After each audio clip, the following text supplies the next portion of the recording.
Hola a todos y a todas y bienvenidos a un nuevo episodio del podcast de La Maleta de Carla.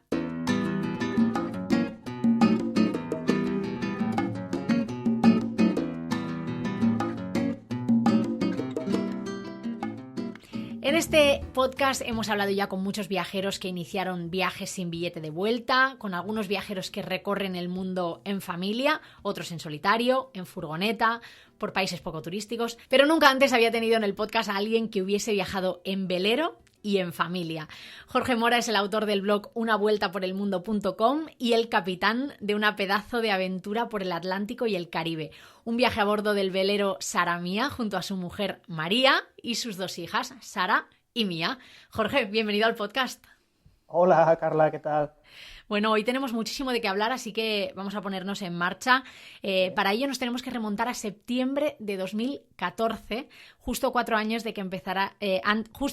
antes de que empezarais vuestro viaje. Fue ahí cuando compartiste esa primera entrada en el blog en la que hablabas de tu sueño, de tu proyecto de vida, ese viaje navegando por el mundo. ¿En qué momento se te cruza ese viaje? ¿En qué momento se te enciende la chispa de ese sueño?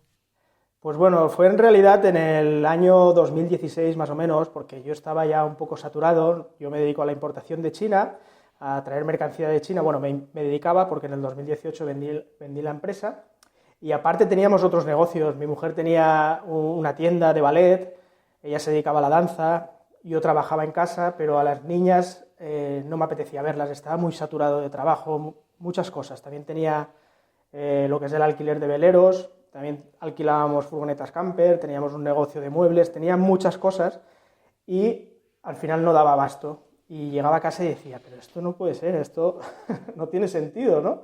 Que yo llegue a casa estresado, no quiera ver a mis hijas. Y a partir de ese momento empecé a leer, a investigar un poquitín sobre el decrecimiento y llegar hasta un punto que sea, que digas, hasta aquí es suficiente, ¿no? El no crecer más y un poquitín cambiar el chip y empecé a leer, una cosa te llevan a otra, ¿no? Cuando empiezas a leer temas de estos de sostenibilidad, de qué es lo suficiente, de estar bien contigo mismo, desarrollo personal y ese tipo de cosas, empiezas a leer y llegas a la conclusión de que estamos siguiendo un camino que está totalmente equivocado, que no tiene sentido si lo piensas bien, ¿no? Que realmente estamos haciendo lo que nos dicen los demás que tenemos que hacer. Totalmente. ¿Vale? Y eso yo creo que fue más o menos sobre el 2016, el que yo dije, hasta aquí hemos llegado. Y un día le dije a mi mujer, María, voy a vender Viveloft, que era la empresa de muebles, teníamos una marca de puffs de diseño que se llama New Lifestyle, tenemos que vender la tienda, tenemos que vender la marca de Sido de maillots de ballet que también traíamos de China. Y dije, María, se acabó, es el momento de hasta aquí hemos llegado y vamos a disfrutar la vida. Y empecé un poquitín a plantearle, podíamos vivir por el mundo, viajar por el mundo. Lo del velero todavía no nos lo habíamos planteado, esa era la verdad. Estaba ahí, era una alternativa porque conocíamos a otra gente que navegaba en velero y la seguíamos, sobre todo americanos, y nos hacía un poco tilín la idea, pero yo a mi mujer le decía que si no quieres velero, que nos vamos como sea, en autocaravana, o nos vamos en un avión, nos vamos a Bali, o nos vamos donde tú quieras, donde te apetezca, pero cambiemos un poquitín de estilo de vida.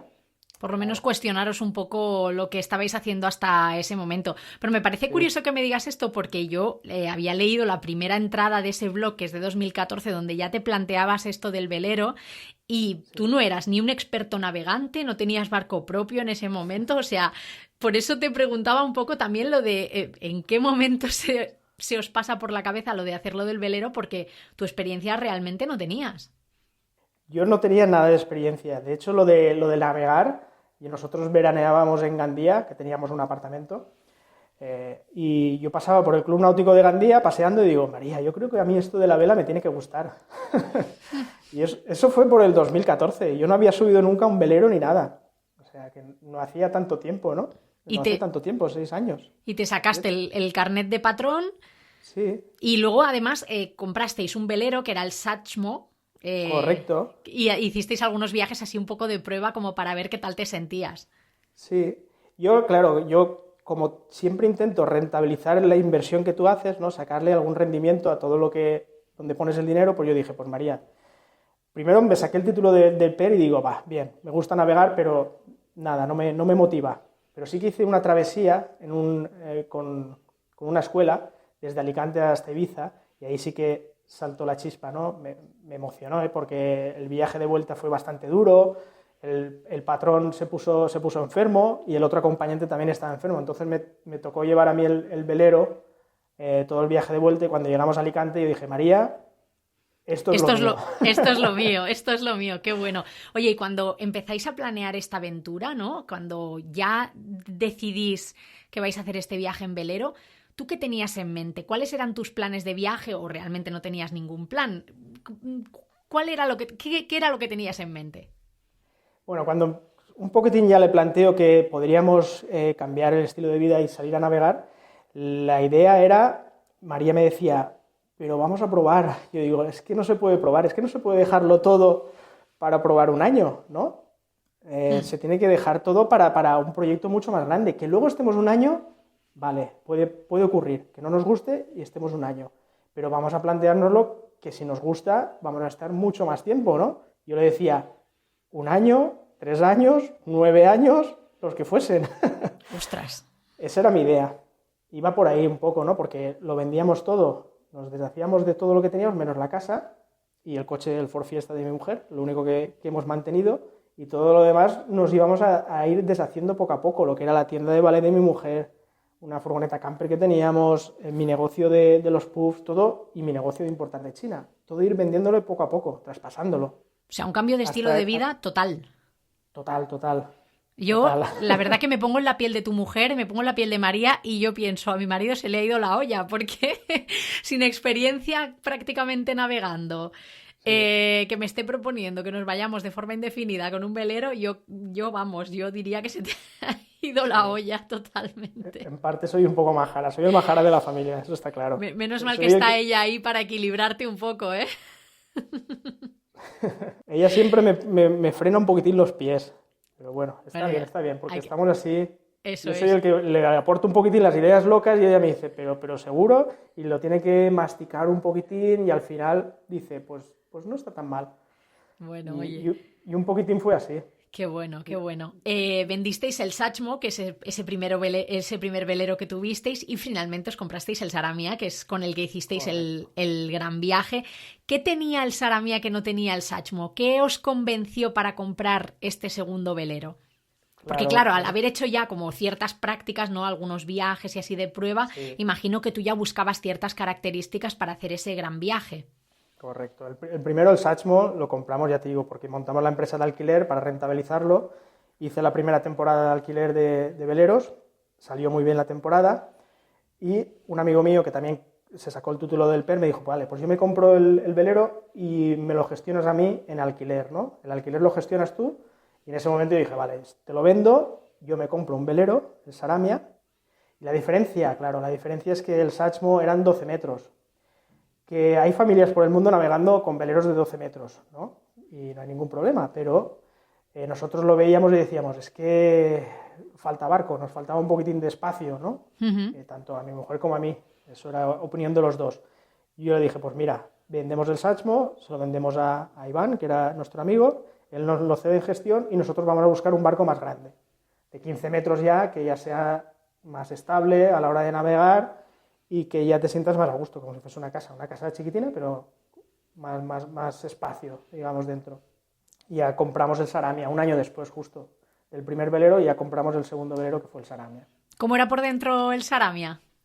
El Saramia era muy espacioso, realmente era ancho. Para esa eslora, que son 15 metros de eslora, era un barco barrigudo. Y toda la gente que entraba, que tenía barcos parecidos de eslora de 15 metros, entraban y decían, ostras, qué barrigudo, tenía mucho espacio.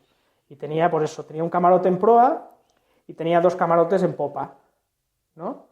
Y luego cada camarote tenía su baño, o sea, en ese barco teníamos más baños que en nuestra casa. ¡Ostras! Sí. Pero es que estaban pensados esos barcos para hacer charter, ¿no? Entonces, uh-huh. Cuando haces charter es el alquiler, ¿no? Cuando haces el alquiler, la gente quiere tener su propio baño. Qué bueno. Y de hecho, ese barco tenía un camarote en la proa, en la parte de delante, que se entraba por fuera, que aparte tenía 2 camas más y otro baño. Entonces tenía 4 baños ese barco.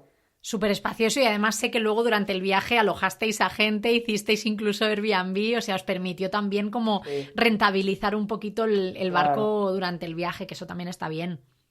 Sí, sí, sí. Eso no lo teníamos previsto al salir, porque los ingresos iban viniendo pues del alquiler de la casa y el negocio que tenía yo de la consultoría, que seguía todavía en marcha, y decíamos, bueno, si sale la oportunidad lo haremos, pero no lo teníamos previsto. Hmm. La oportunidad salió en San Blas, que seguramente ya la hayas leído. Sí, sí, sí, en Panamá. Luego hablaremos un poquito de Vale. Panamá y de todo esto. Zarpasteis de Valencia en el mes de septiembre de 2018. Y yo te quiero preguntar, evidentemente, por esos últimos días antes de emprender el viaje. Porque me imagino que a nivel emocional, ¿no? Acabas de dejar, o sea, lo primero que has dejado toda tu vida profesional, todos tus negocios y tal, lo has dejado, cambias de estilo de vida totalmente y además, evidentemente, pues también dejas a la familia atrás. ¿Cómo fueron esos últimos días antes de dejar Valencia, antes de dejar Ontinyent? Vale, los últimos días fueron, pues eso, ya te imaginas, cargado de emociones, despidiéndose de la familia, de los amigos, de todos. En cuanto a lo profesional, yo me lo dejé en febrero del 2018, ya traspasé la empresa, ya no tenía ninguna responsabilidad, ahí yo estaba libre. Y eso para mí fue un alivio, vamos, me dediqué 100% al barco, a hacer mejoras en el barco y a dejarlo todo listo. Y ya te digo, los últimos días, pues sí, las nenas entraron a clase una semana de septiembre, la primera semana de septiembre, ya se despidieron, le dijeron a todos que se iban. Para ellas realmente también fue un poco duro, porque la mayor ya se daba cuenta. Sara ya, Claro. veíamos ahí en el vídeo cuando salíamos de Gandía, la veías ahí un poco tristona diciendo, madre mía, a ver dónde me llevan estos locos, que yo no, que yo no quiero irme. Pero bueno, al final luego todo súper bien porque los niños se adaptan enseguida. Pero ya te digo, fueron muchas emociones antes de salir de Gandía. ¿Cómo se lo tomó la familia cuando les contasteis que os ibais a emprender este viaje y que no sabíais cuándo volvíais? Y que os ibais en barco, porque además es que como que son muchas cosas que suman. La familia, pues imagínate, como todas las familias que viajan por el mundo, al principio los tienes que ir soltando pildoritas diciendo, pues mira, el velero, tenemos pensado viajar un mes, es que nos ha gustado este mes de viajar en verano y estamos pensando irnos un año, y ahí se quedó. Le decíamos a todos que era un año. Pero claro, no nos puedes decir, no, nos vamos sin fecha de vuelta. Eso las abuelas no están preparadas para ese shock. No, no, totalmente, no.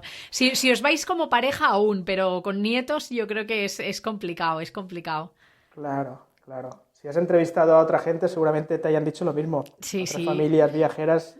El principal problema es eso, es la familia más cercana, lo que son los abuelos, que te Mm. dicen, pero hombre, ¿cómo te llevas a mis nietos? ¿Y cuándo voy a ver yo a mis nietos? Claro, es muy Esto duro me va a para tocar ellos. a mí explicárselo a mis padres en algún momento. Ya verás Tal tú qué cual. drama. Ya verás tú qué drama. Bueno, te he preguntado por esos últimos días, por esas emociones, pero ¿qué tal los primeros días viajando? Porque yo, por ejemplo, que he experimentado lo que es hacer un viaje largo, esos primeros días son como de liberación, de, no sé, de mucha emoción. ¿Cómo fueron para vosotros? Para mí los primeros días fueron un poquitín estresantes, la verdad, porque teníamos el chip todavía de los plazos, tenemos que llegar el único plazo era llegar a Las Palmas antes de cruzar el Atlántico en una fecha, pero ya decíamos, vamos a tener que parar en tal sitio, un poquitín programar todo, y yo al principio estaba un poco estresado, con el tiempo me iba relajando y ya me lo iba tomando un poco más relajado todo. Pero ya te digo, no fue una sensación de decir, oh, desahogo, estoy libre total, no, todavía estabas un poco ligado, sales de España, vas por puertos. De hecho, los padres de María vinieron a Torrevieja a hacernos la visita en uno de los Ujú. puertos que paramos, yendo hacia el sur. Entonces todavía no es el momento ese que dices, estoy libre, estoy solo. Eso más me ocurrió cuando llegamos al Caribe, es decir, ahora sí que ya llevo yo mi ritmo, hago lo que me da la gana y puedo moverme donde quiera.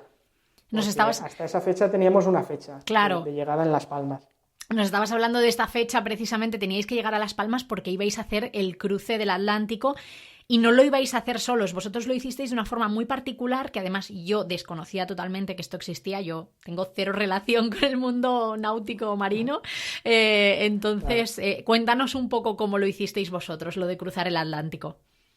Vale, yo también, que sepas que hace 5 años tampoco sabía nada de todo esto, pero bueno. Oye, quién sabe, dentro de 5 años igual yo ya me he cruzado el Atlántico en velero. Claro, Todo nunca puede se ser, sabe. todo puede ser. Bueno, pues mira, yo lo de cruzar el Atlántico, claro, era una pieza clave para todo el viaje este. Yo a María siempre, nunca le puse presión de decir, si quieres te vienes. Yo le decía, es fácil, el cruce del Atlántico del este al oeste es sencillo, los vientos alisios te empujan y es un viaje cómodo. Pero yo siempre decía, tú tienes la última decisión, no te voy a meter en el barco que entres con las nenas sin tener claro que vas a estar a gusto. Y un poquitín eso fue dándole vueltas. De hecho, no lo tenía claro hasta que llegamos a Las Palmas. Porque, claro, hay momentos en los que el barco se mueve y piensas que estar así durante 20 días, el barco moviéndose, ella se marea, María se marea. Y se marea bastante. Entonces, ella no lo tenía claro. Fuimos hasta Marruecos y de Marruecos a Las Palmas en esa travesía. Se mareó el primer día, pero ya fueron una travesía de 4 días. Y el primer día se mareó, pero los siguientes ya estuvo bien y dijo que sí, que hago el viaje con vosotros y nos vamos todos juntos y sin problema. Y al final esa fue la decisión. Pero no lo hicisteis vosotros 4 solos, os unisteis a una expedición, digamos, entre comillas. Sí, esa expedición es, cada año se hace un cruce del Atlántico, una especie de flotilla, ¿no? Que son gente que se quiere apuntar a una organización, que la organización simplemente te junta estos barcos, que suelen ser unos 200 barcos, ¿no?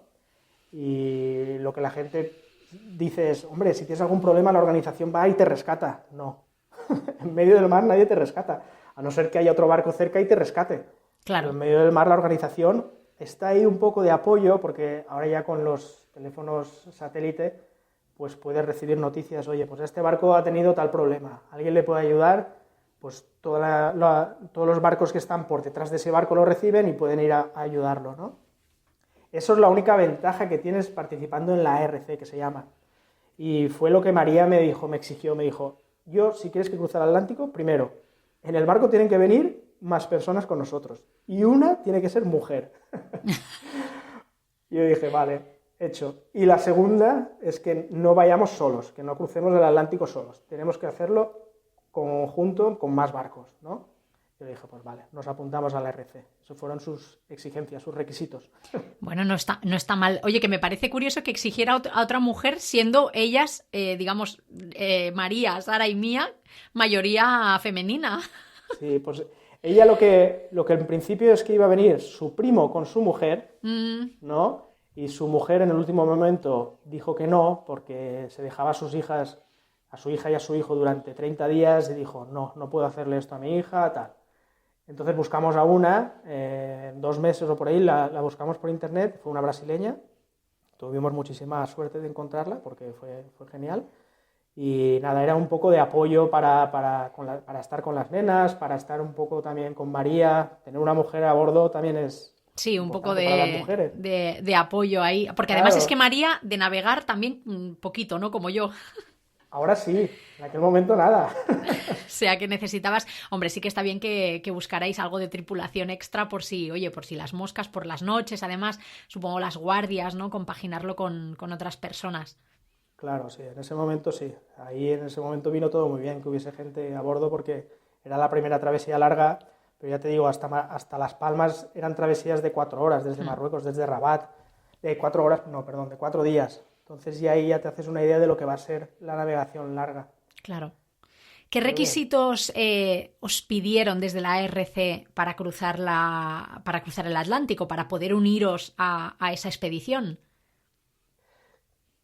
Claro, el ARC lo que te hace es incrementar la seguridad del barco.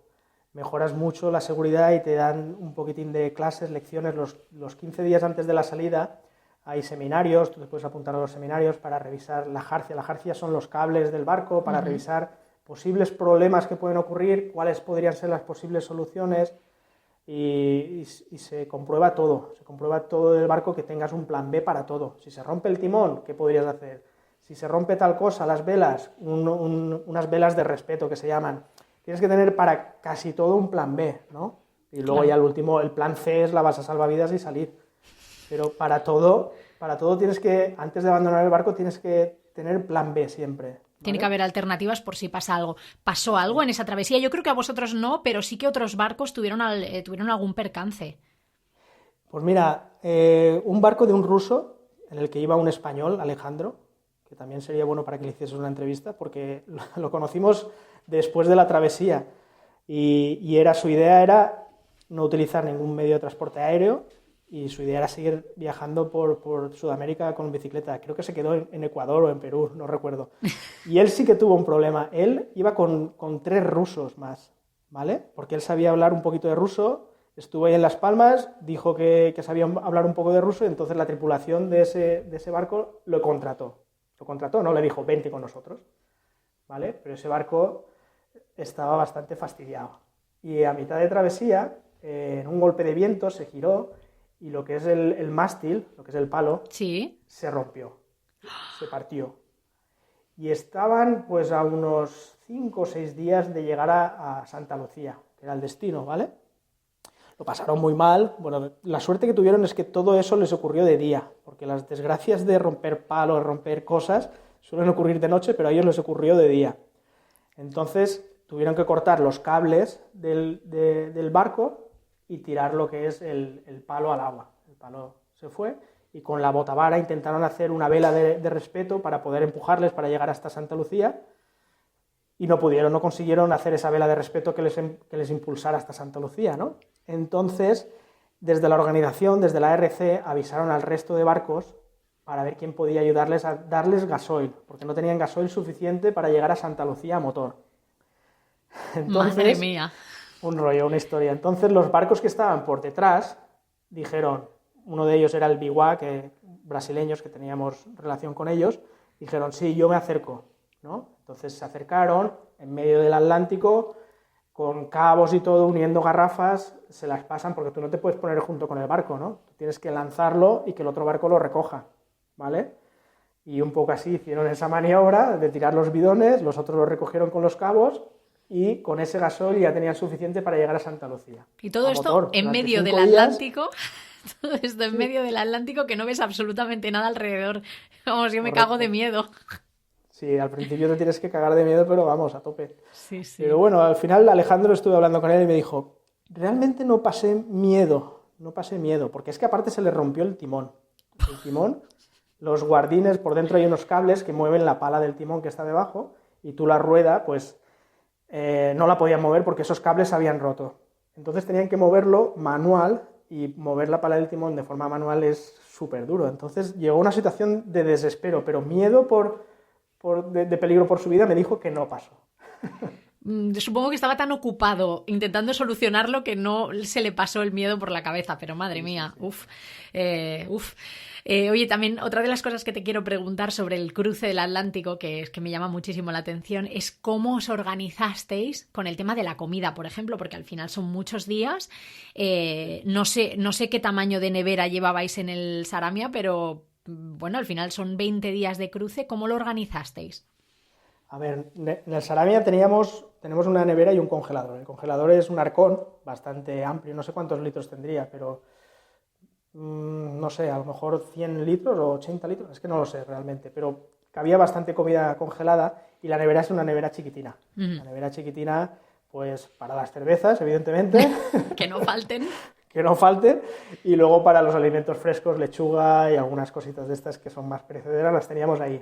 Y nos compramos comida para unos 30 días, es lo que se suele comprar, ¿no? Y al principio es siempre lo mismo, lo fresco, los primeros días ensaladas y cosas que se van haciendo malas más pronto, y luego ya para detrás dejar las patatas, las cebollas y tal, y luego lo último pues vas a base de atún, de pasta y todo eso. Pero siempre compras en cantidad. Bueno, teníais cantidad suficiente. Bueno, también 20 días, quiero decir, tampoco es tanto. No es como si estás, yo que sé, 2 meses navegando. 20 días puede ser asequible. Después de todo esto, llegasteis a América, concretamente a Santa Lucía, que nos estabas diciendo, y el plan original era navegar hasta Nueva York, pero es algo que cambiasteis un poco sobre la marcha. Cuéntanos un poco qué ruta hicisteis al final y por qué. Vale, ese era el plan inicial, claro. Nosotros llegábamos a Santa Lucía, llegamos en diciembre, justo antes de las Navidades, pasamos las Navidades allí y claro, tú del Caribe tienes que salir antes de la temporada de huracanes. La temporada de huracanes empieza en mayo y termina en noviembre. Y los meses duros son agosto y septiembre, los meses fuertes que no te recomiendan estar allí. Entonces nuestra idea era Santa Lucía hacia arriba, hacia arriba, hacia arriba, llegar hacia las Islas Vírgenes Británicas y de ahí ya Bahamas y Nueva York. Lo que pasa es que nos íbamos encontrando con gente en el camino que nos iba diciendo, pero si vais donde van los huracanes suben por la costa este de Estados Unidos, hacia arriba. Y digo, ya, pero es que claro, entrar por Nueva York ahí con el velero, tú sabes, todo el mundo nos decía, bien, bien, eso es muy bonito, pero llegar hasta allí es muy complicado, tienes que entrar por unos canales que hay para llegar hasta Nueva York, por unos canales que hay cerca de la costa de Estados Unidos y tú vas navegando ahí a motor. La gente nos decía, es que vas a hacer a lo mejor 2.000 millas a motor y cuando tengas que volver al Caribe vas a tener que cambiar el motor de tantas millas que has hecho. Uh-huh. Y empezamos a darle vueltas y dijimos, vale, solo para hacerse la foto de entrar a Nueva York con el velero, ¿vale la pena? Y dijimos, pues no, no vale la pena. Vamos a hacer lo que la gente nos dice, vamos a irnos en vez de hacia el norte, hacia el sur y pasar la temporada de huracanes en Granada, que aunque está cerquita de todas las islas del Caribe, ya está fuera del cinturón de los huracanes, ¿no? Y en el caso que fuese alguno muy bajo, algún huracán cerquita de Granada, coges y te vas a Trinidad y Tobago, navegando y escapas. Y ese era el segundo plan, que al final también cambió y nos fuimos de Granada y nos fuimos hacia Panamá. Que todo el mundo os decía que os ibais a quedar en Granada, ¿no? Por ahí, sí. que seguro que os quedabais allí, que es el sitio donde se estancan todos los viajeros porque es una maravilla y vosotros conseguisteis escapar de ese culo de botella, ¿no? Claro, es que Granada, llegamos allí y había muchos fondeos es donde echas el ancla, ¿no? Que hay otros barcos, ahí ya conocimos a más gente, conocimos a más españoles y ahí en Granada nos hicimos mucha amistad con venezolanos y estuvimos un mes, casi un mes o un poquito más de un mes, pero no nos veíamos pasar más tiempo ahí, no nos veíamos estar 3 meses en Granada y decíamos, madre mía, qué rollo, queríamos movernos. ¿No? Que al para final, eso habíamos empezado el viaje. Claro, para eso habíais empezado, para viajar. Y entonces seguisteis la travesía hasta Panamá. Otra cosa que te quiero preguntar, evidentemente, es que vosotros conocéis estos países de forma muy diferente a como lo haría a lo mejor una persona que viaja por tierra, ¿no? ¿Qué es lo que más te gusta de viajar en velero? Lo que más me gusta de viajar en velero, pues es que conoces el país, evidentemente, vas con tu casa, pero estás un poco apartado de lo que es poder hacer tu vida fuera de lo que es la ciudad, por ejemplo. Tienes como una casita de campo fuera del propio país, porque nosotros echamos el ancla y bajamos a los países, ¿no? Llegamos a un país. Además es súper diferente, las fronteras son marítimas en vez de ser terrestres, supongo que todo eso también conlleva una burocracia diferente, ¿no? Sí, la gente que viaja en avión normalmente o en tren o caminando cruza una frontera no se puede imaginar lo que es llegar con un barco, porque tienes que hacer una importación temporal del barco, luego cuando sales a hacer una exportación se hace un zarpe, un arribo, un zarpe, y todo eso, para que te hagas una idea, tú tienes que llegar a un país y tienes que ir a un puerto de entrada. Vamos a suponer que nosotros, por ejemplo, el caso que estuvimos 7 días navegando en Colombia sin tener cuñados los pasaportes y sin haber hecho el registro de entrada, ¿no? Salimos de Bonaire y fuimos hacia Colombia y paramos en el Cabo de la Vela, luego volvimos al Cabo de la Vela porque hacía mal tiempo, allí la policía nos abordó, entró, nos inspeccionó, pero nosotros no estábamos legalmente en Colombia, estábamos de paso, estábamos de tránsito, que se llama.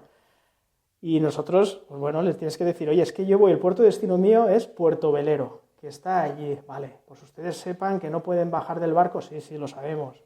Ahora, si nosotros bajábamos, porque al final dices, ¿qué va a pasar? No tiene que pasar nada. Nosotros cogíamos el dinghy, la barquita, bajábamos, en el Cabo de la Vela bajábamos, estuvimos ahí con los indígenas del Cabo de la Vela. Pero bueno, lo que te quería decir es esto, que hasta que llegas al puerto de destino, que es donde haces el arribo y donde rellenas todos los formularios y te cuñan ya los pasaportes y ya poder estar legal, pues puede pasar mucho tiempo.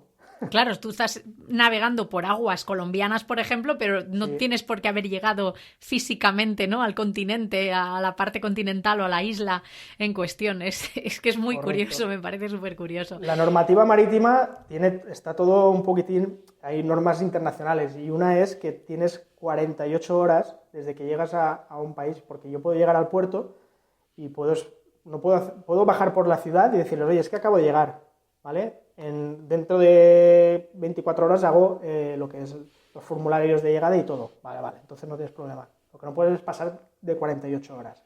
¿Cómo aprendes todas estas cosas? Porque, como decíamos, tú no vienes de una familia con tradición marinera, no tenías experiencia. ¿Cómo te has ido formando en todo esto para saber, pues, cómo funcionan, por ejemplo, este tipo de leyes o este tipo de cosas con las aduanas y así?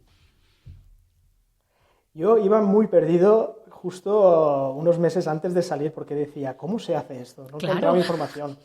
Pero al final sí que localicé una página web, evidentemente está todo ya online, una página web que se llama Noonsite, que es la web de referencia para los navegantes.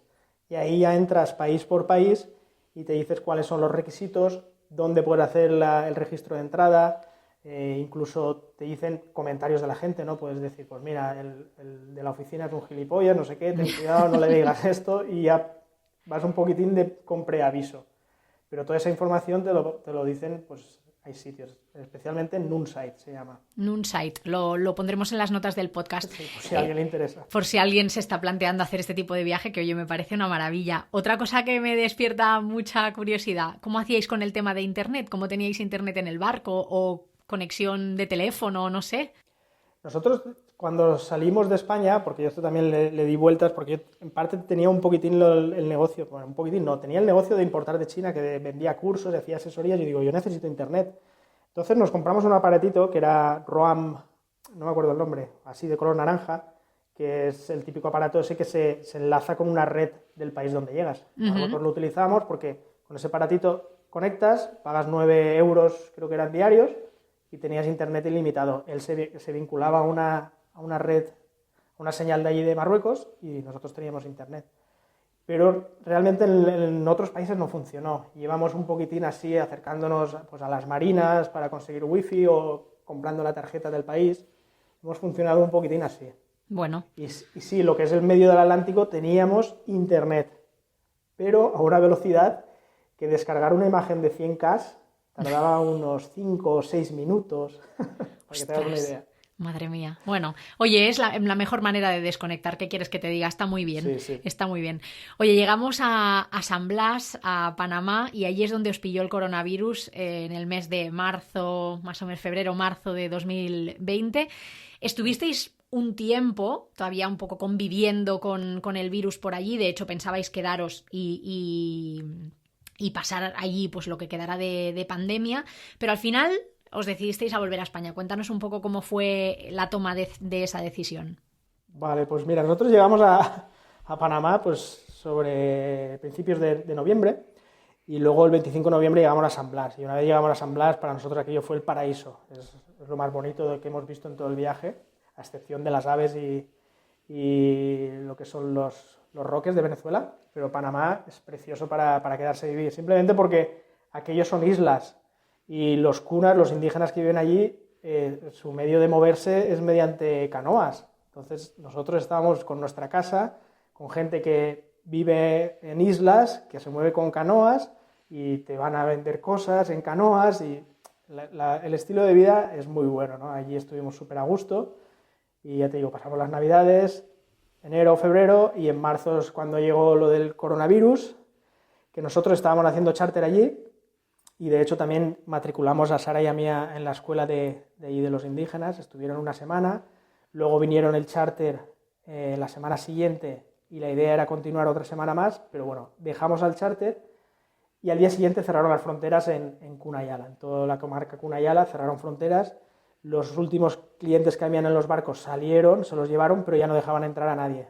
Ni clientes de barcos, ni clientes de... Creo que es importante que digamos que Cunayala, o sea, digamos el archipiélago de San Blas, que están estos indígenas, que son los Cuna, es un sitio bastante particular, ¿no? Digamos que funciona un poco independiente del resto de Panamá, y tienen un poco su gobierno, ¿no? Como así decirlo, por así decirlo. Sí, es una autonomía que ellos toman sus reglas, tienen sus decisiones, tienen a sus chamanes, tienen una forma de gestionar su sociedad de un modo muy antiguo, ¿no? Como se ha llevado haciendo durante los siglos pasados. Y siguen todavía con el Seila, que es el jefe de su isla. luego están el Congreso, se reúnen, bueno, y toman sus propias decisiones. Y ellos pueden bloquear la frontera cuando quieran. La única vía de entrada para entrar a San Blas por carretera, solo hay una vía, ¿no? Y la otra forma es por mar. Entonces, en ese sentido, pues bueno, los Kuna-Yala lo tienen bastante controlado. En principio pensaban que la pandemia no les iba a afectar porque ellos cierran fronteras y están aislados del mundo. Claro. Lo que ocurre, empezaron a haber casos, ¿no? De gente que había cogido el virus, ya que en las islas, imagínate, en una isla que están masificadas, viven todos los kunas allí y la forma de vivir no es como la nuestra. No le puedes decir a alguien, aíslate, ¿no? Vétete en tu cuarto y no puedes salir. No, es imposible porque ellos viven en sus cabañas de juncos y duermen todos juntos y hacen la cocina, la habitación, el salón, todo es lo mismo. Quitan las hamacas y viven ahí. ¿Cómo? Era imposible. Sabíamos que una vez se contagiase uno, se iban a contagiar todos los de esa isla. Y así un poco fue la cosa. Entonces os cierran fronteras y ahí es cuando decidís volver a España. No, en ese momento cierran fronteras y estamos en una situación de decir, ¿qué hacemos? Claro, yo lo tenía claro, yo no me movía de ahí porque estábamos en el paraíso, ¿no? En cuanto a seguridad de no mezclarse con gente, lo teníamos claro que estábamos en el mejor lugar. En cuanto a falta de provisiones, ahí empezamos a preocuparnos porque realmente los kunas cerraron fronteras, pero cerraron fronteras para todo. Ya no permitían entrada de alimentos, ¿no? Y eso la gente que nosotros teníamos WhatsApp de gente que nos traía la comida al barco, ¿no? Venían con sus barcas y nos proveían de alimentos, nos dijeron, el Congreso Kuna ha cerrado para todos, no nos permiten entrar nada. Claro, ahí ya empiezan a saltar las alarmas, dices, uy, a ver, aquí qué pasa. Y claro, ya empezamos nosotros a comprar alimento todo lo que podíamos, ¿no? Arroz, primero que venía, arroz, lentejas, todo lo que podíamos de ese tipo de alimento seco, que sabes que con cualquier cosa comes. Y empezó a escasear la comida, empezaron a escasear los alimentos frescos, no llegaban, y fue un momento, una sensación de decir, madre mía, aquí a ver hasta qué punto llegamos. Sabíamos que la alternativa era salir de San Blas e irnos a la marina de Linton, que estaba a un día de navegación, y allí ya había comida, por lo menos podías conseguir comida, pero no queríamos salir, no queríamos irnos a la ciudad, porque allí sí que estabas limitado. Una vez llegabas a la marina, de ahí no te podías mover. Claro. Y nosotros en San Blas estábamos llevando una vida como la habíamos llevado pues todos los meses anteriores, que bajamos a la isla, teníamos una isla desierta para nosotros, que eso, a quien se lo digas dices, ¿cómo has pasado la pandemia? Pues sí, yo la he pasado con mis hijas y mi mujer en una isla desierta. Y así fue, que bajábamos todos los días y la isla estaba para nosotros y para otro grupo de españoles, que al final nos juntamos allí y hicimos un buen equipo todos, y así pasamos la pandemia. Y el momento de decidir que dijimos, ya está bien, ya no nos tenemos que ir, no fue realmente el virus. El coronavirus afectó, pero a nosotros la decisión que más nos afectó fue nuestro tercer hijo. El enterarnos que María estaba embarazada, claro. ¡Sorpresa! A mí el coronavirus no me ha cambiado la vida, realmente. Os enterasteis de que María estaba embarazada y surgió la oportunidad de volver en un vuelo de estos de repatriación, digamos, ¿no? Y ellas lo hicieron así.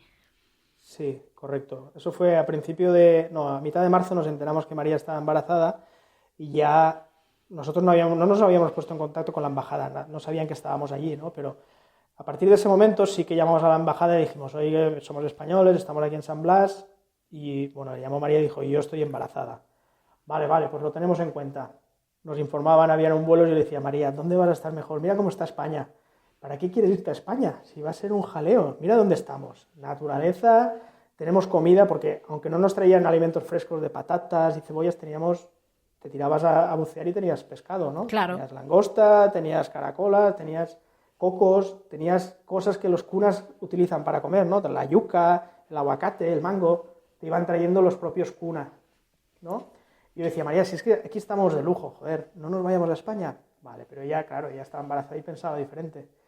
A la primera opción que tuvimos para salir con el avión yo le dije que no, y a la siguiente la embajada ya hizo una llamada a los españoles y dijo, este es el último vuelo humanitario que vamos a hacer para todos los españoles. ¿Qué quiere decir eso? Que la embajada ya no va a gestionar ningún vuelo humanitario. O sea, cuando abran otra vez los vuelos, saldrás. Mientras tanto te tendrás que quedar. Y ahí María ya me dijo, Cari, yo me quiero ir. Tú haz lo Y que dijo, quieras, vale. pero yo... Y yo le dije, vale, pues si tú te vas con avión, pero yo el barco aquí no me lo dejo. Yo el barco me lo traigo para España. Claro. Entonces te vas tú con las nenas y yo me vuelvo navegando con el barco a España. No, tú estás loco, tal. Al principio, evidentemente, no quería que yo me volviese navegando, pero luego lo aceptó. Y eso ya es otra historia, claro. Y te volviste cruzando el Atlántico otra vez, de vuelta, ¿no? No lo hiciste Sí, solo, te buscaste un compañero. sí. Al final, mira, pues que allí en San Blas, como iban llegando veleros españoles, casualidad, estábamos en un fondeo, ¿no? Llegó un velero, un catamarán, con 2 españoles, vieron que nosotros llevábamos la bandera española, se acercaron, oye, ¿qué tal? Bueno, veniros a haceros un gin tonic esta tarde, vale, va. Yo me acerqué, estuve con ellos hablando, los conocí, ahí estaba Jota, de los dos, uno era Jota, y entonces le dije, pues pásame el móvil, ¿no? Por si acaso algún día estamos por aquí, pues quedamos, tal, vale, vale. Me da el móvil y al día siguiente, no, 2 días después, es cuando cierran fronteras. Él tenía a bordo a amigas suyas que habían venido de Valencia, las tuvo que devolver a la Marina de Linton, pero ya no lo dejaron volver a San Blas. Entonces él estuvo por ahí navegando, se fue a Bocas del Toro, Panamá, pero yo tenía su contacto, ¿no? Y ya cuando tomé la decisión, fue un WhatsApp de esos y dije, Jota, ¿cómo te va? Bien. Oye, mira, que es que estoy pensando que yo me vuelvo navegando a España. Y me dice, cuenta conmigo. Joder, facilísimo. Facilísimo. Él tenía su catamarán, bueno, que no era suyo, que era de un amigo, pero bueno, lo dejó en la Marina de Linton. Yo salí de San Blas, fuimos a Linton y de ahí, pues nada, un día o 2 días que María se fuese, o sea, María se fue a Panamá al aeropuerto y nosotros un día después o 2 días después cogimos y nos fuimos sin nada de preparación, con lo que teníamos de alimentos. Sí, el barco conforme estaba, que para salir de Las Palmas lo miramos de arriba abajo y el barco conforme estaba dijimos, vámonos, la balsa salvavidas caducada, la radiobaliza caducada, o sea, dijimos, vámonos. ¿Tuvisteis algún problema en la travesía de vuelta? Hombre, se rompieron cosas, pero nada grave. Bueno, Lo único que entonces... teníamos claro es que por la pandemia ya sabíamos, viendo las páginas web de Nunsite, ya sabíamos que no nos iban a autorizar a parar en ningún sitio. No podíamos pisar tierra en ningún sitio, eso lo teníamos súper claro, que de otra forma, ¿no? Tú sales de Panamá y paras en Jamaica, luego paras en Bahamas, luego paras en Bermudas, luego en Azores, y de Azores ya a la península.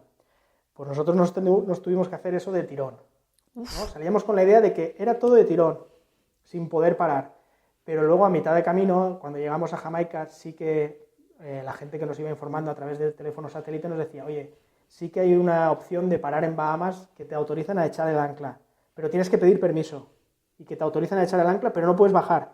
O sea, solo es descanso para luego seguir, ya te fueses a Estados Unidos. Eso lo hicieron un poco porque hay mucho americano que está en el Caribe y sube, toca Bahamas y se va a Estados Unidos, ¿no? Entonces Claro. hicieron una especie de pasadizo, de humanitario, como dijésemos, a todos los navegantes, para que pudiesen por lo menos echar el ancla y descansar. Estaba autorizado. Entonces le echamos el ancla en Bahamas y luego ya seguimos hasta Azores directo. Madre mía, vaya viajazo. En Azores echas el ancla, pero tampoco te dejan bajar. Tampoco te dejan bajar. Es que, claro, son unas circunstancias, bueno, excepcionales. Vamos, sí, Una sí, locura, una vamos locura. a llamarla así.